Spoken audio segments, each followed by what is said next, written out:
Sur Fréquence Évasion, les stars d'hier, d'aujourd'hui et de demain se racontent en toute liberté. Pour en savoir plus, cliquez sur Programme. Bon surf sur le site de Fréquence Évasion, www.fréquenceévasion.com.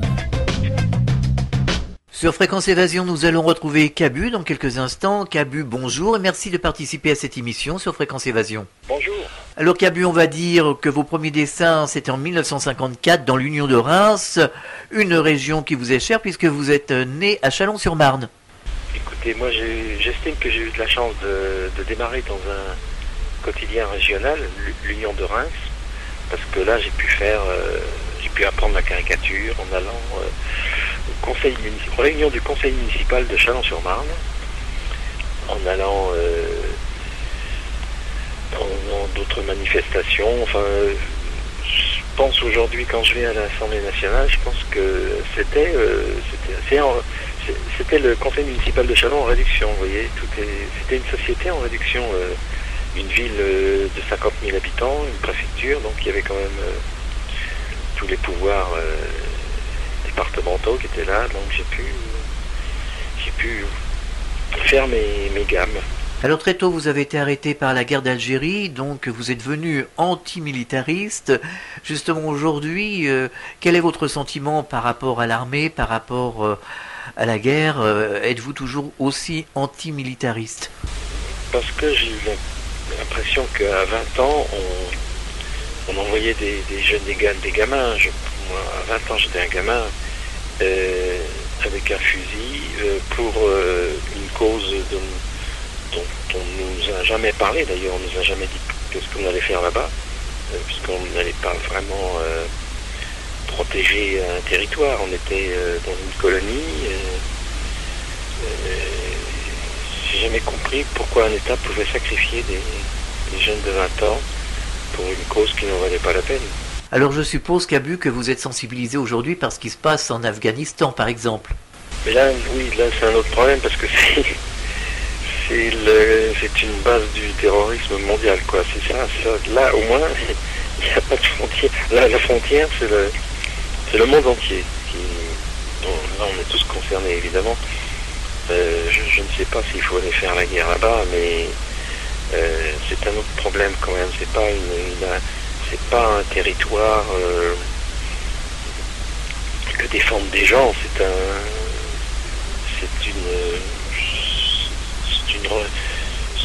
Ce sont des fanatiques qui s'abritent derrière une religion pour massacrer des innocents.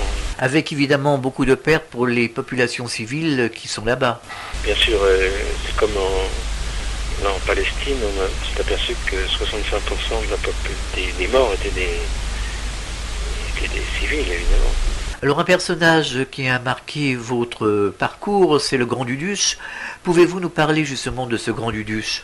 Écoutez, comme je suis allé me présenter à Pilote, j'ai été reçu par Goscinny, et puis je lui ai présenté des dessins sur des souvenirs de lycée, puisque à l'époque j'avais 24 ans, je crois.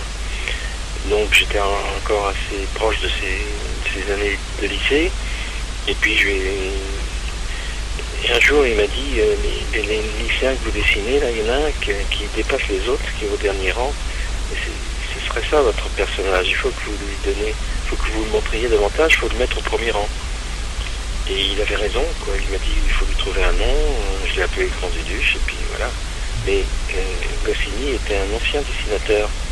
C'est pour ça qu'il a beaucoup aidé les dessinateurs qu'on était à l'époque, parce qu'il avait l'œil du dessinateur. Cabu, aujourd'hui, quel est votre regard justement sur la mobilisation des lycéens aujourd'hui? Je crois qu'ils ont raison de manifester, parce que c'est une époque beaucoup plus dure que celle que j'ai connue.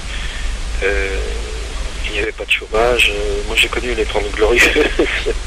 Donc, c'était le plein emploi. C'était une époque assez privilégiée. On ne s'en rendait pas compte à l'époque, parce qu'il y avait encore beaucoup de difficultés.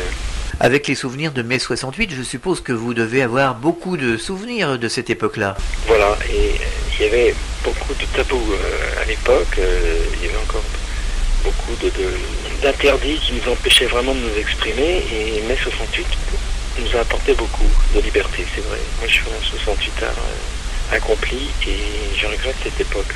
D'ailleurs, beaucoup de gens nous disent on frise un nouveau mai 68 qui sera beaucoup plus fort parce que tous ces acquis qu'on a eus en 68 et même avant, qui sont en train de fondre comme neige au soleil.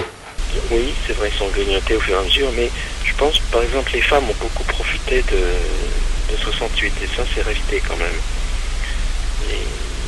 Il y a moins de contraintes pour les femmes qu'il y avait autrefois. Alors Cabu, vous avez travaillé avec Dorothée, vous avez fait un album Le Nez de Dorothée, justement, qui a été chanté par François Corbier. Oui, très bien. Ben justement, parlez-nous de cette époque, justement, ce passage avec Dorothée et Corbier. Alors, oui, là c'était une époque où on faisait du direct à la télé. Tout était vraiment en direct, donc c'est beaucoup mieux d'être en direct que d'être en concert, toujours comme toutes les émissions qu'ils font actuellement. Et puis il y avait moins de publicité, on avait plus de temps pour s'exprimer, quoi. Et puis moi je me suis toujours bien entendu avec Dorothée, parce qu'il y avait des dessins un petit peu osés qu'elle a passé, ce que je lui montrais avant. Elle disait dans celui-là on va le passer vite, mais elle m'a jamais refusé un dessin.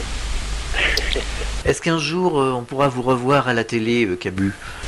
Non, je crois pas, parce que d'ailleurs en ce moment il n'y a pas beaucoup de dessins à la télé, vous pouvez remarquer. Moi j'ai collaboré aussi à Droit de réponse, l'émission de Pollack, j'ai fait Télématin aussi pendant 3 ans. J'ai même fait sur la 3, j'ai fait 12-13, puis j'ai fait 1 an le soir 3. Mais je remarque que la télé est beaucoup plus frileuse en ce moment, parce que je ne sais pas s'il y a des dessins actuellement à la télé. Peut-être que je regarde très peu la télé, remarquez. Mais il me semble qu'il y a beaucoup moins de dessins qu'avant. Vous avez également beaucoup d'amour pour le jazz, la musique classique. Oui, c'est-à-dire que si vous mettez du jazz qui déménage, qui swing, ça vous fait un dessin qui bouge mieux. Si vous faites un mouvement, c'est mieux avec du jazz, oui.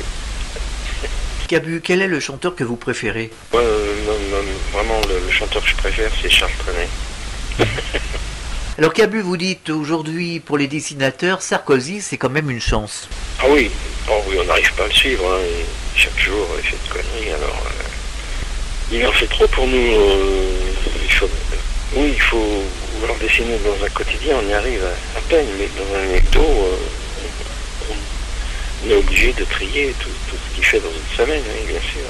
Alors justement, je reçois un mail à l'instant posant la question suivante. Qu'est-ce qui vous interpelle le plus, Cabu? C'est sa politique d'immigration qui choque beaucoup de citoyens. C'est aussi le fait qu'il en fait qu'à sa tête et qu'il n'écoute pas l'opinion publique. Qu'est-ce qui vous sensibilise? Qu'est-ce qui vous interpelle le plus concernant Nicolas Sarkozy? Oui, c'est Napoléon, quoi. Il veut tout faire. Il est impossible, il n'écoute personne. Mais il se cassera peut-être la gueule aussi, hein, parce qu'il en fait trop, quoi. Alors vous avez, je suppose, de nombreux projets pour l'avenir. Oui, je vais sortir un petit bouquin sur comment apprendre à dessiner. Je fais ça dans Charlie de temps en temps, c'est la méthode à Cabu. Si vous savez écrire, vous savez dessiner. Comment apprendre la caricature. Mais je faisais ça déjà parfois dans Récréa 2, figurez-vous. Eh bien, Cabu, merci d'avoir participé à cette émission sur Fréquence Évasion. C'était un plaisir. À très bientôt sur cette antenne. Au revoir. Fréquence Évasion.